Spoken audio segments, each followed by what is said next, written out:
Olá pessoal da Geometria Analítica!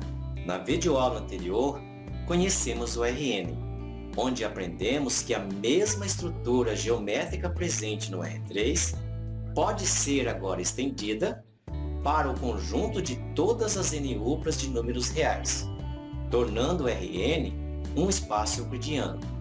Ou seja, o RN pode ser munido de modo natural de uma soma de vetor, de um produto de vetor por escalar e de um produto interno que nos conduz a uma norma, nos possibilitando efetuar medidas dentro do RN.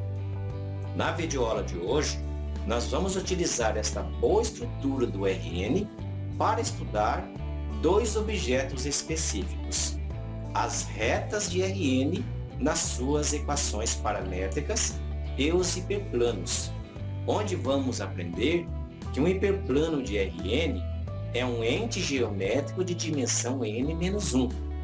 Por exemplo, um hiperplano de R4 tem sempre dimensão 3, e deste modo nós temos uma cópia de R3 dentro de R4.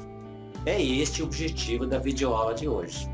Bom estudo a você, vamos adiante então!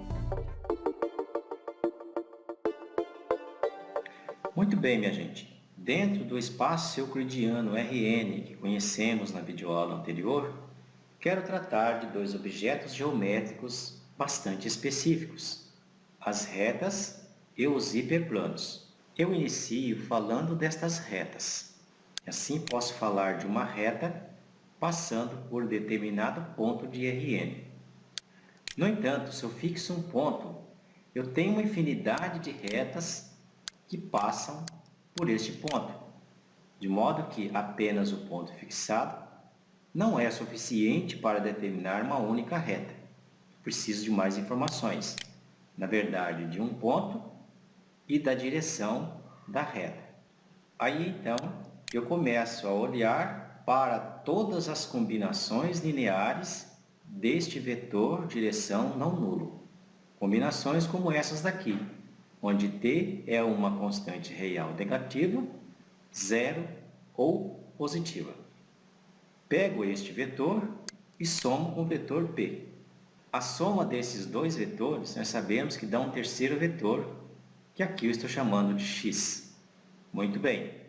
O conjunto de todos esses vetores x, obtidos desta maneira, dentro de Rn, é o que eu vou chamar de uma reta de Rn passando pelo ponto P, determinada pela direção Q. Esta aqui é apenas uma representação geométrica simbólica. Eu digo simbólica porque nós sabemos que dentro do Rn nós perdemos a noção de representação geométrica. No entanto, isso nos ajuda a entender o que é a reta passando por P com direção de Q, cujo conceito analítico é esse daqui. Dado o ponto por onde a reta passa e a sua direção, onde Q é um vetor não nulo, a reta L é o conjunto de todas as NUplas de reais que possam ser escritas como esta soma para algum t real. E aqui estão três maneiras alternativas de denotar esta reta L: como um subconjunto de Rn, a reta na sua forma vetorial e L através das suas equações paramétricas, notando-se que os escalares de P1 até Pn são as coordenadas do ponto P, enquanto que os escalares de Q1 até Qn são as coordenadas do vetor diretor Q. Para encerrar esta primeira parte do vídeo, eu trago este exemplo. Trata-se de encontrar a equação da reta L de R5 determinada por estes dois pontos distintos. É bom observar que a reta L aqui é determinada diferente da teoria que acabamos de desenvolver. Lá, nós dependíamos de um ponto e de uma direção, enquanto que aqui foram dados dois pontos distintos da reta L. De maneira, então, que a reta L contendo os pontos A e B é aquela que tem esta equação vetorial. Note que aqui eu escolhi o ponto A como seu ponto base e B menos A como o vetor diretor da teoria desenvolvida. Isto é, a reta L é aquela que tem essas equações vetoriais, enquanto que suas equações paramétricas são dadas por este conjunto de equações. Note, então, a relação estreita que existe entre o vetor diretor da equação vetorial e as suas equações paramétricas, onde as coordenadas do vetor diretor aparecem nas equações paramétricas como coeficientes do parâmetro t.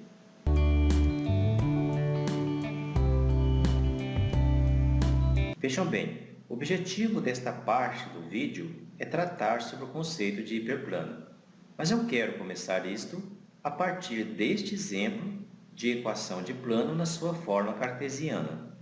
Isto faz sentido uma vez que a equação de plano na sua forma cartesiana está muito relacionado com o conceito que agora nós vamos trabalhar, que é hiperplano em Rn.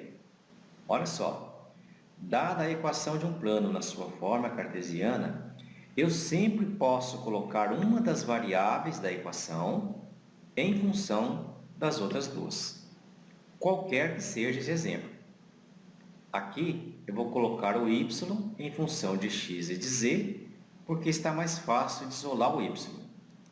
Então, quando eu escrevo a equação do plano neste formato, esta equação me lembra que o objeto geométrico que eu estou tratando tem dimensão 2, porque aqui eu tenho duas variáveis livres.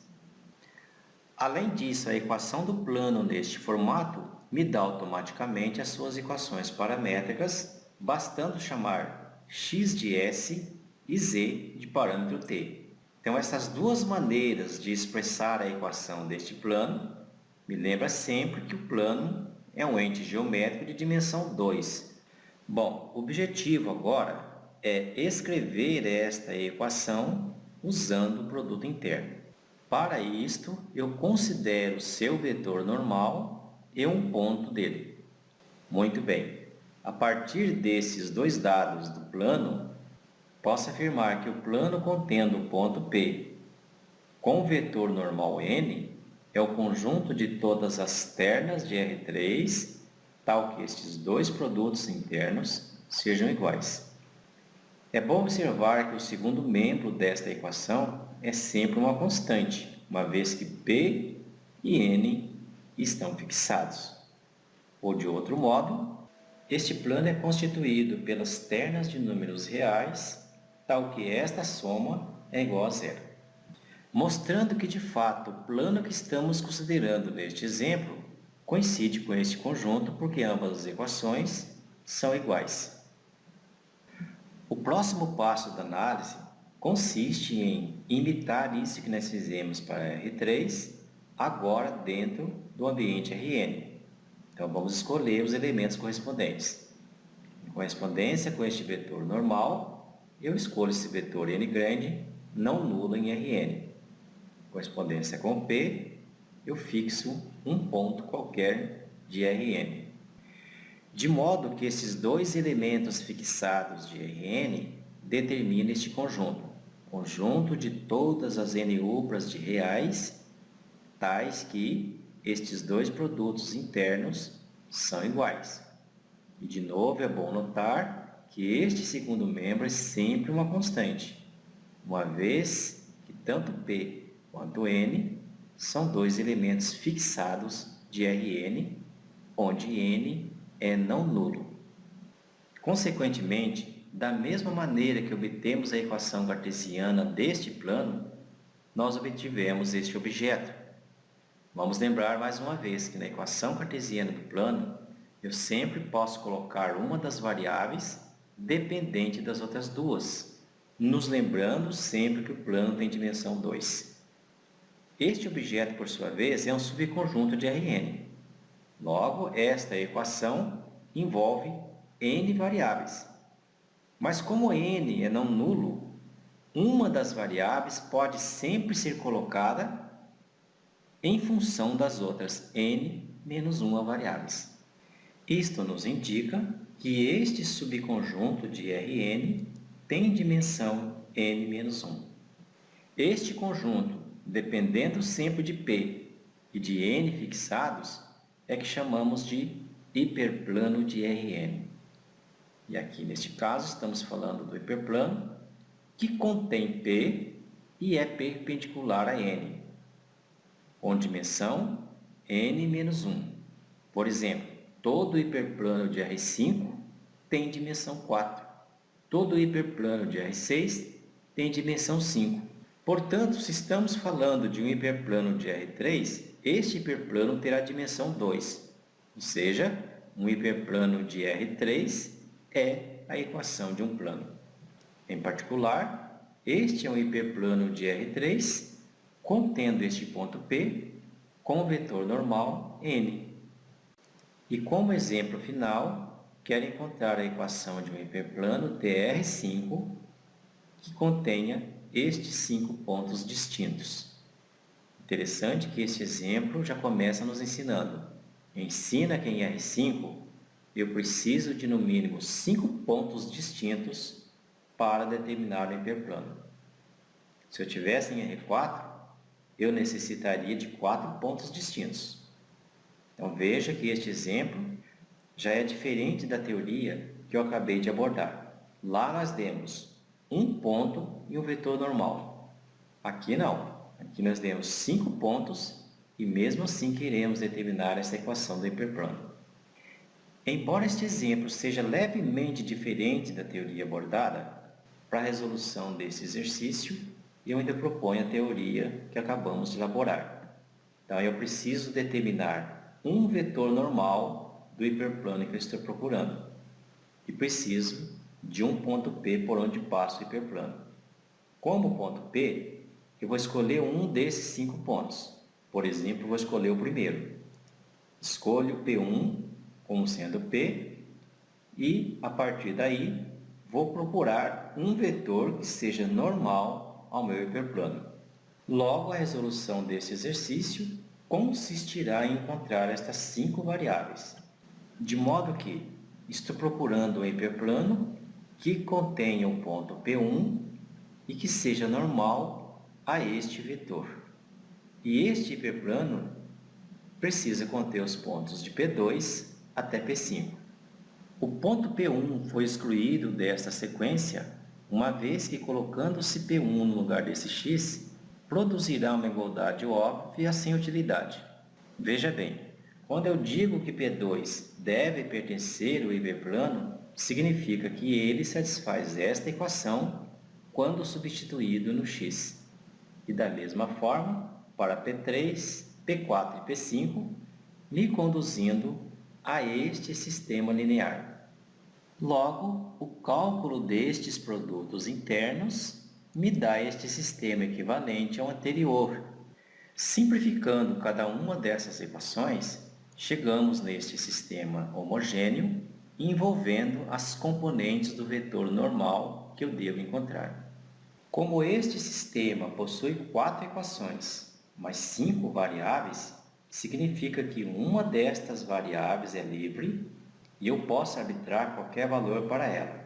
Eu escolhi arbitrar o valor 0 para a primeira das variáveis. Consequentemente, sou levado agora a este sistema homogêneo de ordem 4x4. Ao resolver esse sistema, eu pude notar que ele possui infinitas soluções. Eu escolhi essa solução não nula. Ao dizer que esse sistema possui infinitas soluções, não significa que nós temos infinitos hiperplanos. Não, nós temos apenas um hiperplano com infinitos vetores normais. E, portanto, o hiperplano de R5, contendo estes 5 pontos, é aquele que tem este vetor normal, cuja equação é x2 mais x3 é igual a 1. Em particular, todos estes 5 pontos pertencem a este hiperplano. Por exemplo, P2, menos 2 mais 3 é igual a 1. Porque este hiperplano é constituído por todos os pontos de R5, em que a soma da segunda e terceiras componentes é igual a 1. E deste modo eu encerro mais esta videoaula, onde nós tratamos de retas e hiperplanos de RN. E sempre lembrando que o melhor caminho para se aprender conceitos é através da dedicação. Então, bom estudo a você e até o próximo vídeo.